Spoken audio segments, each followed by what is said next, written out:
was it a dream? No one knows.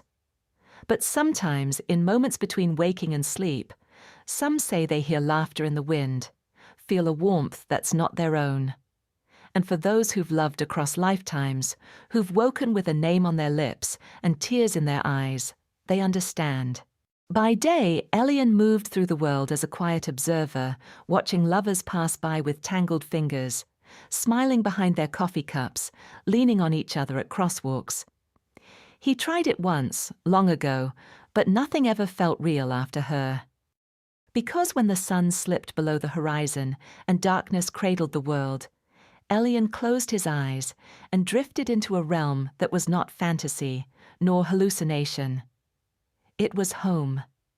And waiting for him there, always standing in the field where moonflowers bloomed without sun, was Ceres. She had eyes like stormlight, silver and flickering, and a voice that melted into his mind as though he'd always known it. Each night she met him with a smile, the same smile that had first stolen his breath months ago. Years. Time had no meaning in their dream world, and yet the story was continuous. Dream to dream, kiss to kiss. They'd built a life together. In the waking world, Elian remembered everything. The taste of Ceres's skin, the cadence of her laugh, the way she curled into his chest when he told her the sky in his world was grey and empty.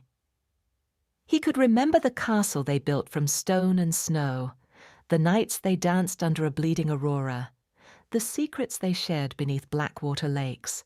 Every dream began right where the last one ended. Ceres never changed. She waited for him, always. "Why don't you find someone here?" his sister asked once, sipping tea in the real world, where breath-fogged windows and time marched in straight lines. "You're not even trying." Elian didn't answer. How could he explain that nothing compared to the ache of waking up and leaving her behind? That his real love existed beyond sleep's border. That morning he stood by the mirror longer than usual, his fingertips resting on the edge. Sometimes, when the light was soft, he thought he saw her reflection there, watching him. One night, as they lay under starlit branches, Ceres turned to him and said, "You know this isn't a dream, right?" He blinked. "What do you mean?" Her hand found his. "This place is real. You come here just as I do. This is another world, not some fiction your mind created." Elian laughed nervously. "But how could that be?" "Because I wait for you," she whispered. "I know when you're awake. I feel it when you leave. Sometimes I try to reach you, but the veil is thick." He sat up slowly. "Then who are you?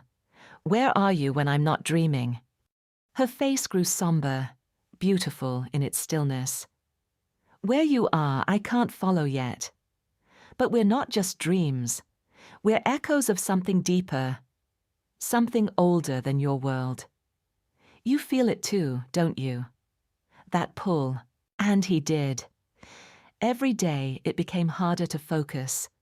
He felt the weight of reality bending around the edges, like his world was the dream and hers the truth.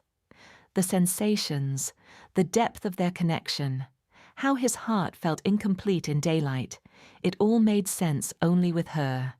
Months passed. Elian withdrew from friends, turned down dates. People said he was chasing a ghost. He didn't argue, maybe he was. But he knew his soul had already chosen. Then the dreams began to change. They deepened, gained more resistance. He could feel the wind tugging at his skin, the heat of Ceres's breath. Pain, pleasure, hunger, all more intense. They could bleed now. They could die now. One night, they stood on a jagged cliff in her world, the ocean below. "I'm close," Ceres said. "The barrier weakens." "What happens if you cross?" he asked.